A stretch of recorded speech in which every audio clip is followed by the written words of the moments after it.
আসসালামু আলাইকুম, সবাই কেমন আছেন? আশা করি সবাই ভালো আছেন, সুস্থ আছেন। আমি মায়ানস মাম্মা স্বাগতম জানাচ্ছি আমার নতুন একটি রেসিপি দেখার জন্য। আর আমার আজকের রেসিপি হচ্ছে কাতলা মাছের রেসিপি। আর আমি কিভাবে মজাদার রান্নাটা করি সেটাই আজকে আপনাদের সাথে শেয়ার করতেছি। চলেন ভিডিওটা প্রথম থেকে শেষ পর্যন্ত না টেনে দেখার জন্য অনুরোধ রইল। প্রথমে আমি এখানে অনেক বড় একটা কাতলা মাছ নিয়েছি, আর সেটাকে ভালোভাবে কেটে ধুয়ে পরিষ্কার করে আমি এখানে 3 পিস মাছ নিয়েছি। এরপর আমি এখানে স্লাইস করে আলু কেটে নিয়েছি, এখানে 2টা টমেটো কেটে নিয়েছি। আমি সব কিছু রেডি করে নিলাম। এখন আমি মাছগুলোকে ম্যারিনেট করে নিব। আমি প্রথমে এখানে হলুদ আর লবণ দিয়ে মাছগুলোকে ভালোভাবে মেখে রাখতেছি। এরপর চুলায় একটি কড়াই বসে দিলাম, আর সেখানে দিয়ে দিলাম প্রায় 8-10 চামচের মতো সয়াবিন তেল। তেলগুলো গরম হওয়ার পর আমি ম্যারিনেট করে রাখা মাছগুলো এক এক করে ভেজে নিতেছি। আমি এখানে সবগুলো মাছ দিয়ে দিব, আর এক একটা মাছের পিঠ আমি 1 থেকে 1.5 মিনিট করে ভেজে নিব। যখন একটা পিঠ ভালোভাবে ভাজা হয়ে যাবে তখন আমি উল্টিয়ে পাল্টে আরেকটা পিঠ ভেজে নিচ্ছি।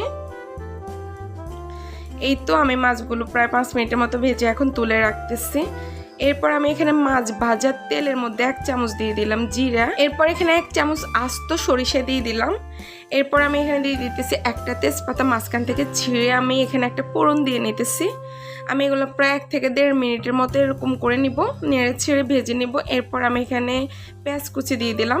পেঁয়াজগুলোকে ভালোভাবে মিক্স করে নিয়ে একটু ব্রাউন কালার হওয়া পর্যন্ত অপেক্ষা করতেছি।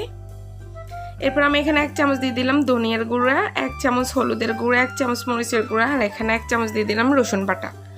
এই সব কিছু আমি দিয়ে ভালোভাবে নেড়ে মিক্স করে মশলাটা তেলের মধ্যে ভেজে নিতেছি। এরপর আমি কেটে রাখা আলু আর টমেটোগুলো দিয়ে দিতেছি। এবার আমি আলু টমেটোগুলোকে ভালোভাবে নেড়ে ছেড়ে এগুলোকে কিছুক্ষণ রান্না করে নিব। আর আমি এখন ঢেকে দিব। আর ফিরতেছি 5 মিনিট পরে। এই তো আমি 5 মিনিট পরে চলে আসলাম, আর এখানে টমেটো আর আলুগুলো একটু ভালোভাবে ভাজা হয়ে গেছে। আমি এখন ভালোভাবে নেড়েছে এখানে 2 কাপের মতো পানি দিয়ে দিলাম। আর আমি এখন পানিগুলো বলক আসা পর্যন্ত অপেক্ষা করতেছি। এখানে নেড়ে ছেড়ে মশলার সাথে মিক্স করে আমি এখন নেড়ে ছেড়ে তারপর ঢেকে দিলাম। আর ফিরে আসলাম এই তো বলক আসার পরে। আর এখন আমি ভেজে রাখা মাছগুলো দিয়ে দিব। এক এক করে আমি সবগুলো ভেজে রাখা মাছের টুকরোগুলো দিয়ে আমি এখন পানিগুলো শুকিয়ে যাওয়া পর্যন্ত অপেক্ষা করব। এই তো আমি যারা আজকে নতুন রাঁধুনি তাদের জন্য আমার আজকের রেসিপিটা খুবই উপকারী। আর এখন আমি ঢেকে দিলাম, আর ফিরে আসবো পানিগুলো শুকিয়ে যাওয়ার পরে।